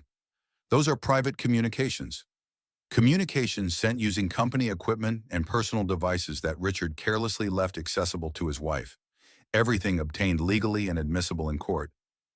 Richard stood up, his robe falling open to reveal expensive boxer shorts Victoria didn't recognize. "Victoria, what do you want? Money, a larger settlement? We can work something out. I want exactly what our prenup promises: justice for the innocent spouse." Victoria's voice was steel wrapped in silk. "Richard, you've spent months planning to destroy my reputation, claim I'm mentally unstable, and leave me with nothing while you start a new life with your mistress. Did you really think I would simply accept your betrayal without fighting back? You don't understand the legal complexities involved. Prenups can be challenged, especially when circumstances have changed significantly." Victoria laughed, a sound that made both Richard and Amanda visibly uncomfortable. "Richard, I've spent the last 2 months working with Patricia Kowalski, the best divorce attorney in Manhattan. I have a private investigator who's documented every detail of your affair. I have forensic accountants tracing your hidden assets. Your own strategy of careful documentation is about to destroy you." "This is ridiculous," Amanda said, standing and moving toward her clothes. "Richard, tell her we're not going to be intimidated by some scorned wife with delusions of grandeur." Victoria's smile widened. "Miss Chen, you should probably call your own attorney. While you have no legal claim to marital assets, you may face civil liability for your role in destroying a marriage. Some states allow innocent spouses to sue third parties for alienation of affection." The threat wasn't entirely accurate, but Victoria watched with satisfaction as Amanda's face went white with fear. The young woman who'd been so confident about stealing Richard's wealth was discovering that her actions might have legal consequences she hadn't considered. "Amanda, pack your things," Richard said quietly. "This conversation is over." "No, Richard," Victoria replied. "This conversation is just beginning. But you're right about one thing: Amanda should leave. What happens next is between husband and wife." As Amanda gathered her clothes and belongings, Victoria noticed that many of the items were expensive pieces she'd never seen before. Richard had been financing his mistress's wardrobe while claiming business expenses were straining their budget. This isn't over, Victoria, Amanda said as she prepared to leave. Richard loves me, not you. Your marriage has been dead for years. You're absolutely right, Victoria agreed. My marriage died the moment Richard decided to betray our vows. But Miss Chen, Richard's capacity for love died long before he met you. You're not getting the devoted husband you think you're winning. You're getting a man who spent months lying to someone he promised to honor and protect. What makes you think he'll treat you any differently? Amanda left without responding, but Victoria caught the flicker of doubt in her eyes. The younger woman was beginning to understand that she'd attached herself to a man whose word was worthless and whose loyalty could be purchased. Alone with Richard, Victoria felt 20 years of marriage crystallizing into this single moment of truth. The man she'd loved, supported, and built a life with was staring at her with the calculation of a stranger evaluating an opponent. What happens now, Victoria? Now you learn the consequences of underestimating the woman you married, Victoria replied, settling into the suite's leather chair as if she owned it. Richard, did you really think I would spend 20 years building a life with you without developing the intelligence to protect myself when that life was threatened? Richard sat heavily on the bed, running his hands through his silver hair. Victoria, I never meant for you to find out this way. You never meant for me to find out at all. Your plan was to slowly convince everyone that I was mentally unstable while you conducted your affair, then divorce me claiming I was an unfit wife who deserved nothing. Our marriage hasn't been working for years. You know that. What I know is that you've been planning this betrayal for 18 months while I trusted you completely. Every business trip, every late meeting, every weekend conference was an opportunity for you to build a relationship with another woman while documenting my supposed failures as a wife. Richard's phone buzzed with a text message. He glanced at it, and Victoria saw his face change as he read whatever Amanda had sent. Trouble in paradise already? Victoria asked. She's upset. This isn't how we planned to tell you. How did you plan to tell me, Richard? At my birthday party next month, in front of all our friends? Or were you going to wait until you had me committed to a mental health facility? Richard's silence was answer enough. Victoria realized that his original plan had been even more cruel than she'd imagined. He'd intended to destroy her reputation completely before revealing his affair, ensuring that no one would believe her version of events. 20 years, Victoria said softly. 20 years of marriage, and you were prepared to have me declared mentally incompetent to steal everything we built together. Victoria, you don't understand the pressures I've been under. Building the company, managing investors, maintaining our lifestyle. You've had the luxury of not working while I carried all the financial responsibility. The luxury of not working. Victoria's voice rose for the first time since entering the suite. Richard, I gave up my career to support yours. I managed our home, our social obligations, our image while you built your fortune. Every dinner party, every client relationship, every social connection that contributed to your success required my time and effort. That's not the same as building a business. Isn't it? I built the life that allowed you to focus entirely on making money. I created the home environment, the social network, and the personal foundation that supported your professional success. And now you want to claim I contributed nothing. Richard stood and began pacing the hotel room, his agitation increasing as he realized the strength of Victoria's position. The prenup protects both parties equally. If you pursue this course, you'll destroy both of us. Richard, I'm not destroying anything. I'm simply enforcing the agreement you insisted we sign. You drafted the terms specifically to prevent adultery, and now you're discovering that those terms work exactly as written. No court will award you 100% of our assets. Judges modify prenups when the results would be unconscionable. Victoria smiled, remembering Patricia's confidence about their case. Richard, you're forgetting something important. I didn't commit adultery. I didn't plan to defraud my spouse. I didn't hide assets or document my partner's behavior to build a false case for divorce. I simply discovered that my husband was betraying our marriage and took steps to protect myself legally.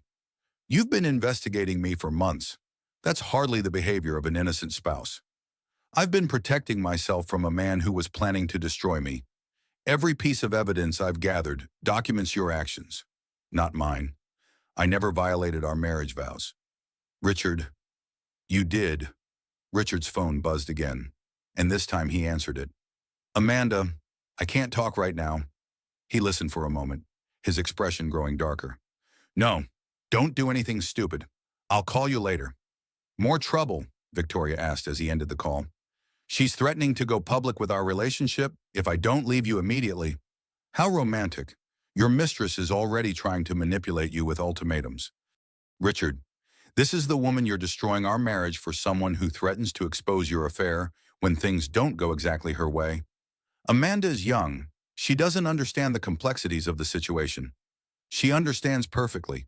She's a woman who targeted a wealthy married man, convinced him to finance her lifestyle, and now expects him to deliver the fortune she was promised. When she realizes you can't give her what you promised, how long do you think her devotion will last? Richard sat down again, his confidence visibly shaken. Victoria, what if we worked out a different arrangement? You could keep the penthouse and receive substantial alimony. I would take responsibility for the business assets. Richard, our prenup doesn't allow for negotiation. Adultery triggers the complete transfer of marital assets to the innocent spouse. Those were your terms, designed to prevent either of us from being tempted to cheat. I'll claim the prenup was signed under duress. 20 years after our wedding, good luck with that strategy. Victoria stood, preparing to leave. Richard, I want you to understand something. This isn't about revenge, though I admit the irony is satisfying. This is about justice. You planned to steal my life, my security, and my future. Now you're going to discover that actions have consequences. Victoria, please, we can work this out rationally. We are working it out rationally, through attorneys, investigators, and the legal system. Richard, our marriage is over. The only question now is whether you'll accept the terms of the prenup you insisted on, or whether you'll force me to prove your adultery in court with all the evidence I've gathered. Victoria walked toward the hotel suite door, then turned back for one final comment. Oh, and Richard, you might want to check your offshore accounts. My forensic accountants have been tracing your hidden assets for weeks. Attempting to conceal marital property during divorce proceedings is a serious crime. Richard's face went white as Victoria's words hit home. You can't prove those accounts exist. Can't I, Richard? You've been transferring money to the Cayman Islands for 6 months, thinking I was too naive to notice. But every wire transfer, every hidden account, every attempt to steal our joint assets has been documented and reported to the appropriate authorities. Victoria, listen to me. But Victoria was already leaving, her heels clicking against the marble floor as she walked away from 20 years of marriage and toward a future where Richard Sterling could never hurt her again. Behind her, she heard her millionaire ex-husband calling her name, his voice desperate with the realization that his carefully planned betrayal had become his own destruction. The elevator doors closed on Victoria's old life, carrying her toward a future that would be entirely her own. For the first time in months, she felt genuinely happy. Patricia Kowalski's conference room overlooked Manhattan like a war room surveying a battlefield, and Victoria Sterling felt like a general preparing for the final assault. 6 weeks had passed since the confrontation in Chicago. 6 weeks of legal preparation that would culminate in this meeting between their respective attorneys. Richard sat across the polished mahogany table with his legal team, 2 partners from Goldman, Sachs and Associates who specialized in protecting wealthy men from expensive divorces. His confidence had visibly deteriorated since Chicago. The man who'd once planned to destroy Victoria now looked like someone who'd discovered he was the one being destroyed. Mrs. Sterling, Patricia began, before we present our evidence, I want to give Mr. Sterling's counsel one final opportunity to accept the terms of the prenup as written. 100% of marital assets to the innocent spouse, in this case, Mrs. Sterling. David Goldman, Richard's lead attorney, shuffled through his files with the nervous energy of a lawyer who knew he was fighting a losing battle. Ms. Kowalski, my client is prepared to offer a generous settlement that would give Mrs. Sterling 50% of marital assets, plus the Manhattan penthouse and substantial alimony. Your client signed a prenup that specifies the consequences of adultery, Patricia replied coolly. He doesn't get to renegotiate those terms now that he's been caught. The prenup was signed 20 years ago under different circumstances. No court will enforce a clause that results in complete asset forfeiture. Victoria watched Richard's face as his attorney presented arguments they both knew were desperate. The man who'd meticulously planned her destruction was now dependent on legal technicalities in judicial sympathy to save himself from his own contract. Mr. Goldman, Patricia said, opening the first evidence folder. Perhaps you should review the documentation of your client's adultery before continuing to claim the prenup shouldn't be enforced. Jake Morrison had outdone himself in the weeks following the Chicago confrontation. The private investigator had documented every aspect of Richard and Amanda's relationship, creating an evidence file that removed any possibility of denial or dispute. These photographs were taken over the past 6 weeks, Patricia continued, spreading images across the conference table. Mr. Sterling and Miss Chen entering and leaving her Upper East Side apartment, which bank records show he's been paying for since their relationship began. Richard's attorney examined the surveillance photos with growing dismay. Jake had captured dozens of images showing Richard and Amanda together in clearly romantic contexts, holding hands while walking through Central Park, kissing outside expensive restaurants, shopping together at jewelry stores where Richard continued to purchase gifts for his mistress. Circumstantial evidence, Goldman said weakly. These photos don't prove adultery. Then perhaps these will, Patricia replied, opening a second folder containing printed text messages and emails. 18 months of digital communications between Mr. Sterling and Miss Chen, discussing their sexual relationship, their shared living arrangements, and their plans for Mrs. Sterling's assets after the divorce. Victoria watched Richard's face as Patricia read excerpts from his own messages. Can't wait to wake up next to you every morning. Amanda. Victoria has no idea how much I love you. Once the divorce is final, everything will be ours. These messages were obtained illegally, Goldman protested. They should be excluded from consideration. Actually, they weren't, Patricia corrected. These communications were sent using company equipment and stored on accounts accessible to Mrs. Sterling as Mr. Sterling's spouse. Everything was obtained legally and is fully admissible. Richard's second attorney, Sarah Brennan, tried a different approach. Even if adultery can be proven, the prenup's penalty clause is unconscionable. No reasonable person would agree to forfeit 100% of their assets for infidelity. Mr. Sterling not only agreed to these terms, he insisted on them, Patricia replied. His own attorney drafted the prenup specifically to include this clause, arguing that the severe penalty would prevent either spouse from being tempted to stray. Victoria spoke for the first time during the meeting, her voice steady and clear. Richard told me the prenup would protect our marriage by making the consequences of infidelity too severe to risk. He was right about the consequences. Richard finally looked directly at her, his expression a mixture of anger and desperate appeal. Victoria, you don't understand what you're doing. If you take everything, you'll destroy more than just me. My companies employ hundreds of people. Your companies will continue to operate under new ownership, Victoria replied. The employees you're concerned about will be protected. But Richard, you should have considered those consequences before you decided to betray our marriage. Patricia opened a third evidence folder, this one containing financial records that made Richard's attorneys visibly uncomfortable. We also need to address Mr. Sterling's attempts to hide marital assets in offshore accounts. The forensic accountants Victoria had hired had traced Richard's financial deceptions with devastating thoroughness.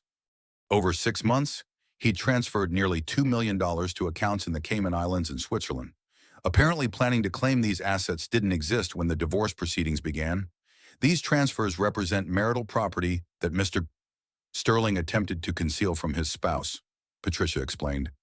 Under New York law, such actions constitute financial fraud and can result in criminal charges. Goldman's face went pale as he reviewed the financial evidence. My client was simply diversifying his investment portfolio. By opening secret accounts and transferring money without his spouse's knowledge or consent, Mr. Goldman, your client committed a felony. Richard leaned forward, his voice tight with controlled panic. Victoria, if you pursue criminal charges, you'll destroy everything we built together. The publicity alone will ruin both companies. Richard, you were prepared to have me declared mentally incompetent to steal our assets. Did you consider the publicity implications of that strategy? Victoria's question hit its mark. Richard had been willing to destroy her reputation to achieve his goals. Now he was discovering that his own reputation and freedom were at risk. We need to discuss a reasonable settlement, Goldman said, his confidence completely gone. Perhaps 75% to Mrs. Sterling, with guarantees that criminal charges won't be filed? Mr. Goldman, Patricia replied, your client signed a contract. That contract specifies 100% of assets to the innocent spouse in cases of adultery. Your client committed adultery, attempted financial fraud, and planned to frame his wife for mental instability. He's getting exactly what he deserves. Richard's phone buzzed with a text message. He glanced at it, and Victoria saw his expression change from desperation to something approaching defeat. Trouble with Amanda? Victoria asked. Richard didn't answer, but his attorney's next statement revealed the scope of his problems. Ms. Kowalski, we should inform you that Miss Chen has indicated she may testify against Mr. Sterling in exchange for immunity from civil liability. Victoria felt a surge of satisfaction.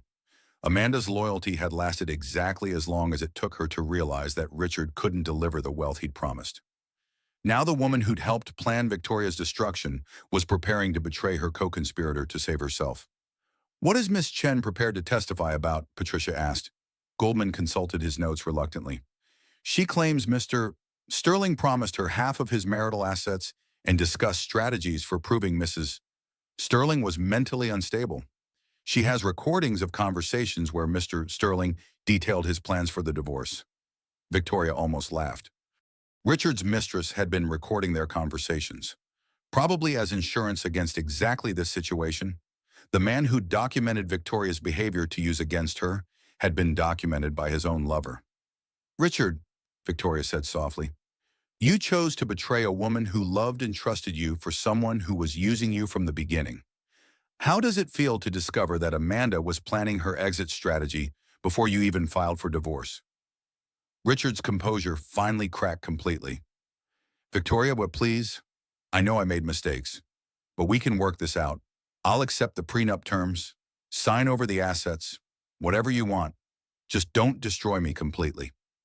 Richard, I'm not destroying you. I'm simply holding you accountable for the choices you made. Victoria's voice carried the authority of a woman who'd found her strength. You planned to steal my life, my security, and my future. Now you're experiencing the consequences of those plans. Patricia placed the final document on the conference table, a complete accounting of Richard and Victoria's marital assets, now valued at $12.7 million. Mr. Sterling, you have 24 hours to accept the terms of your prenup. If you refuse, we'll file for divorce and present all evidence of your adultery and financial fraud in open court. Richard stared at the document, his 20-year plan to control and discard his wife reduced to a single moment of legal reckoning. Everything he'd built, everything he'd accumulated, everything he'd planned to share with Amanda was about to become Victoria's property. And if I agree to the terms, you'll retain your personal possessions and whatever assets you acquired before the marriage. Mrs. Sterling will receive 100% of marital assets, as specified in the prenup you insisted on signing. Richard looked around the conference room, probably calculating whether he had any remaining legal options. His attorney's expressions suggested he didn't. I need time to consider. 24 hours, as Patricia repeated. After that, this becomes a public matter, and Miss Chen's testimony becomes part of the court record. As the meeting ended, Victoria felt a transformation she hadn't expected. For months, she'd been fighting to protect herself from Richard's betrayal.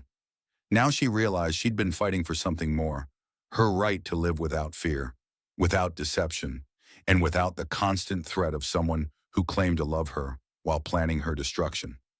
Richard Sterling had taught her that trust could be weaponized, that love could be manipulated, and that 20 years of marriage could be discarded for the promise of something younger and more exciting. But he'd also taught her that she was stronger than he'd ever imagined, smarter than he'd ever given her credit for, and more dangerous than he'd ever feared.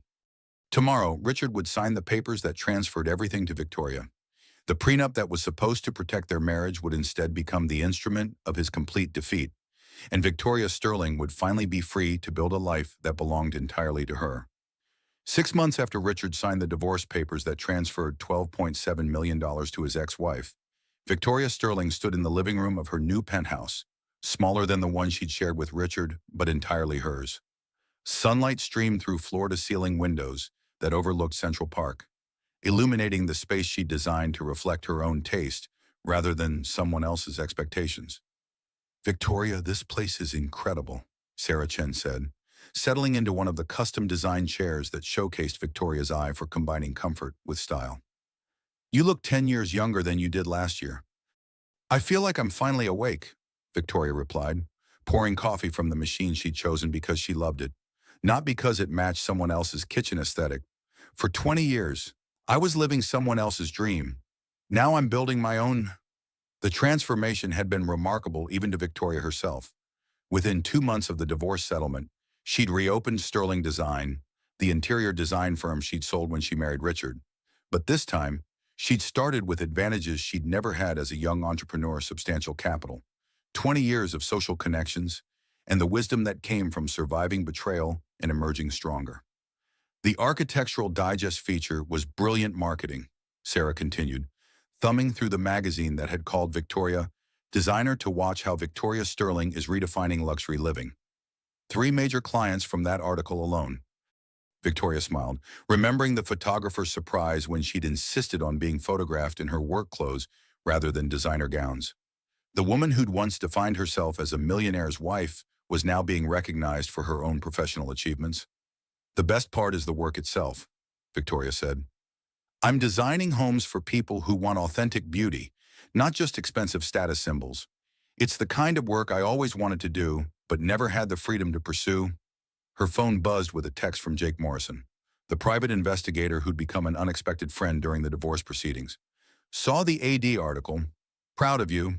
Vic. Lunch next week. Victoria had been surprised by how many genuine relationships had emerged from the wreckage of her marriage. People who'd known her as Richard Sterling's wife were discovering Victoria Sterling the individual, and many preferred the authentic version to the carefully constructed persona she'd maintained for 20 years. What about Richard? Sarah asked. Have you heard anything about how he's adjusting to his new circumstances? Victoria's expression hardened slightly. Richard had not handled his reduced circumstances with grace or dignity. The man who'd once controlled $12.7 million was now living in a studio apartment, working for his former competitor after his own companies had been sold to pay legal fees and settlements. Patricia told me he's been trying to challenge the divorce settlement, claiming I somehow coerced him into signing the papers. His new attorney explained that you can't claim coercion when you're simply being held to the terms of a contract you insisted on drafting. And Amanda. Gone within a month of the settlement, Victoria replied with satisfaction. Apparently, a man with no money and a destroyed reputation wasn't quite the catch she'd thought he was. Jake heard she's engaged to a plastic surgeon in Los Angeles, someone new to manipulate and deceive. Victoria felt no sympathy for either Richard or Amanda. They'd planned to destroy her life for their own benefit. The fact that their scheme had backfired was simply justice, working as it should. Victoria, Sarah said carefully, are you dating anyone? It's been 6 months, and you seem so much happier. Maybe it's time to think about sharing that happiness with someone who deserves it. The question didn't surprise Victoria. Several friends had suggested she start dating, introducing her to divorced friends or eligible widowers who might appreciate a successful, independent woman in her 50s. But Victoria wasn't ready for romantic relationships yet. I'm dating myself, Victoria replied with a smile. Learning who I am when I'm not trying to be what someone else wants me to be. It's the most honest relationship I've had in 20 years. That's healthy, but don't close yourself off completely. Not every man is Richard Sterling. I know that. But Sarah, I spent 2 decades building my identity around someone else's needs and dreams. For the first time in my adult life, I get to decide what I want, when I want it, and how I want to live. That's not something I'm eager to compromise for anyone. Victoria's phone rang with a call from a potential client, a young couple building their first home together. As she listened to their hopes and dreams for their space, Victoria felt the deep satisfaction that came from helping people create authentic environments that reflected their true selves. I'd love to work with you, Victoria told the couple. Creating a home that truly represents who you are together is one of life's greatest gifts. Let's schedule a time to meet and discuss your vision. After ending the call, Victoria reflected on how much her perspective on marriage and partnership had changed. She no longer saw relationships as contracts where one person supported another's ambitions while sacrificing their own. Real love, she now understood, meant building something together where both people could flourish. That sounded like another project, Sarah observed. A wonderful one. Young couple, deeply in love, wanting to build something beautiful and authentic together. It reminds me of what I thought I was doing 20 years ago. Do you regret marrying Richard? Victoria considered the question seriously. I regret trusting someone who was unworthy of trust. I regret giving up my independence for someone who saw it as weakness rather than gift. But I don't regret the experience, because it taught me exactly who I am and what I'm capable of when I'm fighting for my own life. The afternoon brought a surprise visitor, Patricia Morrison, the friend who'd been one of the first to notice Amanda's lies about her relationship with the Sterling family. Victoria, I owe you an apology, Patricia said as soon as she entered the penthouse. I should have realized what Richard was doing and warned you sooner. Patricia, Richard fooled everyone. He was very good at maintaining his image while conducting his double life. But the signs were there. That girl Amanda, the inconsistencies in Richard's travel schedule, the way he started talking about you as if you were a burden rather than a partner. I noticed but didn't want to interfere in your marriage. Victoria poured tea for her guest, using the china she'd chosen for herself rather than inherited from someone else's taste. Honestly, I'm glad you didn't tell me. If someone else had revealed Richard's affair, I might never have developed the strength to investigate and fight back myself. Discovering his betrayal and learning to protect myself was something I needed to do alone. You've certainly proven you can handle anything. The whole social circle is talking about how brilliantly you outmaneuvered Richard. Some of the wives are quite inspired. Victoria's victory had indeed become legendary among Manhattan's elite women, many of whom had endured their own husbands' infidelities but lacked the legal protection Victoria's prenup had provided. She'd become an informal mentor to women facing similar situations, sharing the legal and investigative strategies that had saved her. I got a call yesterday from a woman whose husband has been acting suspiciously, Victoria said. She wanted advice on protecting herself if her suspicions are correct. It's satisfying to help other women avoid the trap I fell into. Kuna, the trap of trusting completely. The trap of giving up my own power while trusting completely. Trust should enhance your life, not replace it. As evening approached, Victoria prepared for her weekly ritual dinner alone in her own space, reading or working on design projects, surrounded by beauty she'd chosen for herself. The solitude that had once felt like loneliness now felt like luxury.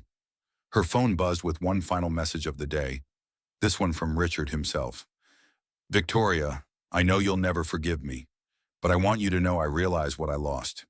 You were always stronger than I gave you credit for. Victoria read the message twice, then deleted it without responding. Richard's recognition of her strength was 20 years too late and served his needs rather than hers. She had no interest in absolving him of guilt or helping him process his regrets. Instead, she opened her laptop and began working on designs for her next project, a community center that would provide resources for women experiencing domestic violence and financial abuse. Victoria had learned firsthand how isolation and financial dependence could trap women in dangerous relationships, and she wanted to use her wealth and skills to help others avoid that trap. The prenup that Richard had designed to control her had instead freed her to become more than she'd ever imagined possible. At 53, Victoria Sterling was successful, independent, and genuinely happy for the first time in decades. The story that had begun with betrayal and devastation had become one of transformation and triumph. Victoria Sterling had discovered that the most important relationship she could build was the one with herself, and that foundation would support whatever she chose to build in the future. Richard had tried to steal her life, but he'd actually given her something far more valuable, the knowledge that she was strong enough to survive anything and wise enough to build something better from the ruins of what had been destroyed. As she watched the sun set over Central Park from her windows, Victoria raised a glass of wine to toast the woman she'd become and the life she'd fought to claim. The prenup promise had been fulfilled, but not in the way Richard had intended. Instead of protecting a marriage built on deception, it had protected a woman brave enough to demand the truth and strong enough to fight for justice. The future belonged entirely to Victoria Sterling, and she intended to make it magnificent.